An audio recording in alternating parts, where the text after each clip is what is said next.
பொருட்கள்லாம் நமக்கு வருமானத்துக்கு மேல போகும்போது அது நமக்கு பிரச்சனை உண்டு பண்ணும். ஆனா நீங்க பாருங்க, இந்த வீடு கட்டின வீடும் இடம் பொருளும் கண்டிடம் உறவினரா உருவிட்டு ஆவி போனாய் உடவுள்ளோடு வருவது இருந்தாலும் சரி, எப்படி வீடு வியாபாரம் பெரிய பெரிய மாளிகை கட்டியிருந்தாலும் சரி, எல்லாருக்கும் ஒரு நாளைக்கு நாம் போவோம். மரணம் எல்லாருக்குமே உண்டு, ஒருவருக்கு மாத்திரமல்ல. இந்த மரணத்தை கல்வி வைக்க எவனாலும் முடியாது. மந்திரம் சூரியன் எந்த மாதிரி போய் ஐயா நான் இன்னும் ஒரு 10 வருஷம் நான் வாழணும் அப்படின்னு சொல்லி அதை போய் நம்ம கேட்டு வாங்கி நாம் உயிரோடு வாழ்வது கிடையாது. ஒரு வேலை உங்களுக்கு உயிர் போற நிலையில இருக்குமேனால் ஒரு டாக்டர் கிட்ட 1 நிமிஷம் 2 நிமிஷம் உன்னை வீட்டுல கரண்ட் பவர்ல உன்னை இருந்து உன் வாக்குமூலத்தை கேட்க வைப்பாங்க. ஆனா நிரந்தரமான உயிரை நமக்கு யாரும் கொடுக்க முடியாது. இது முன்னால் படைக்கும் போது உன் தாயின் வயிற்றிலிருந்து படைக்கும் போது உனக்காக அவர் தெரிந்து கொண்ட தேவன். ஆகவே அது மறிவும் சிறப்பும் மறிவும் யார்கிட்ட இருக்குது? கடவுள்கிட்ட மாத்திரமே இருக்கிறது.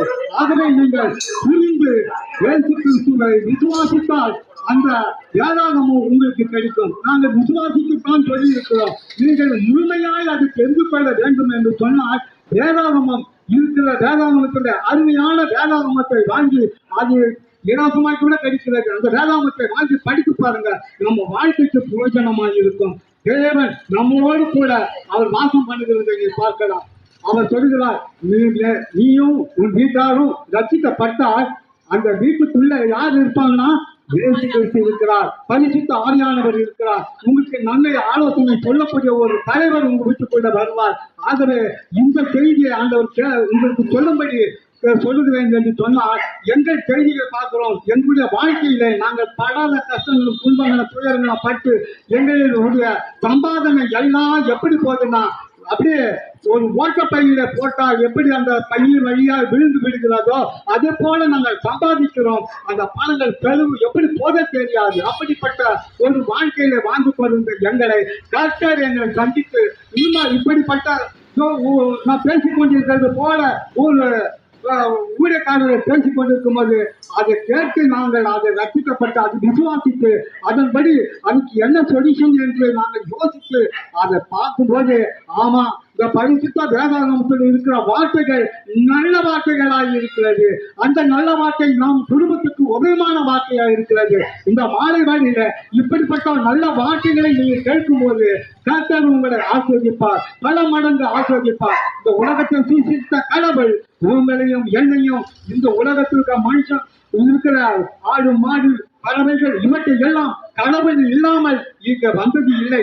ஆகவே அந்த கடவுள் இப்போ எங்களை பிரித்து உங்களோடு நம்ம எல்லாம் ஐக்கியத்தோடு இருக்கும்படியாக நாம் எங்கெங்கோ இருந்தாலும் கூட மனுஷன் மனுஷி என்ற ஒரு பெயரோடு இப்ப வாழ்ந்து கொண்டு இருக்கிறோம். இந்த மனுஷன் வாழ்க்கையில நமக்கு எனக்கு நன்மையை கிடைக்கிறது நான் உங்களுக்கு சொல்லுகிறேன். நீங்க அதே மாதிரி அந்த நன்மையை தேடி போங்க.